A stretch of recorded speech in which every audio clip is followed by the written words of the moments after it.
Okay, so Victorian Labor's election campaign looks in strife, but could it really lose the election when the Liberals must win a massive 18 extra seats to form government and haven't been led in a brilliant way until, well, probably not until, still, who knows. So they probably won't win, but Labor is in danger of losing seats that it took for granted as safe in Melbourne's inner and outer northern suburbs. So I don't know, it could get quite close. Joining me is a Liberal who's helping on the party campaign to win those 11 seats to the north of the city. Evan Mulholland, formerly from the Institute of Public Affairs, himself set to enter Victoria's upper house at this election. Evan Mulholland, it's great to see you again. Now, I've got to say, you're pretty prescient because we were talking about this privately, I can't even remember, a month, 6 weeks ago. And you did foresee some of this. You are fighting in parts of Melbourne, working class, lower middle. Labor always thought was solid Labor. Now, let's not have Liberal campaigning here if you can, but why has that equation now changed?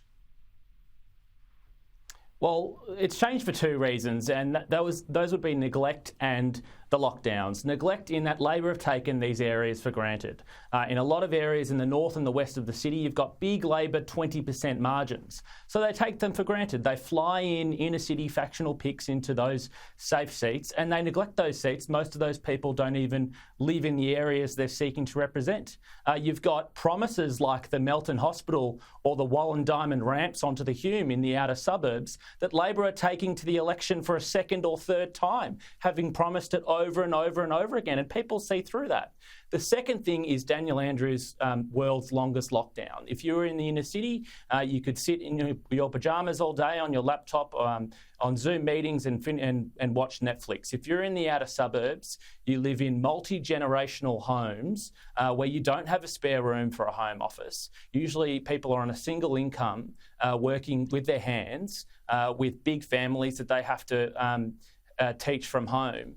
People found it really hard. My neighbours found it really hard during those lockdowns, and those were reflected in the federal election results. Now, we didn't win a lot of those seats, but the Liberal Party picked up big swings and Labor had double-digit swings against them on the primary vote. This is telling you something. This is telling us that working class and outer suburban Victorians have had enough of Labor.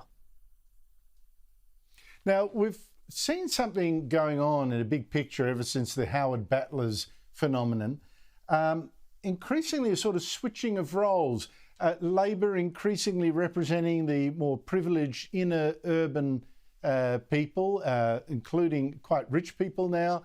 The Liberals increasingly the party of the battlers, while the Teals, of course, Australia's millionaire tech entrepreneurs seem to be funding them. Liberal the party of the battlers, Labor the party of the sort of middle class, upper middle class. Is that part of the equation as well?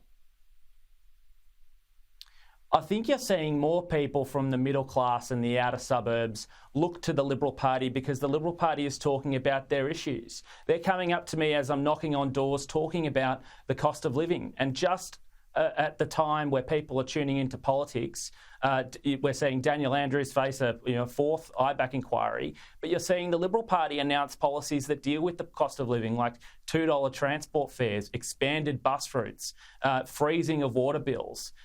Some of the suburbs I am hoping to represent in the outer northern suburbs are some of the most mortgage-stressed seats in Victoria.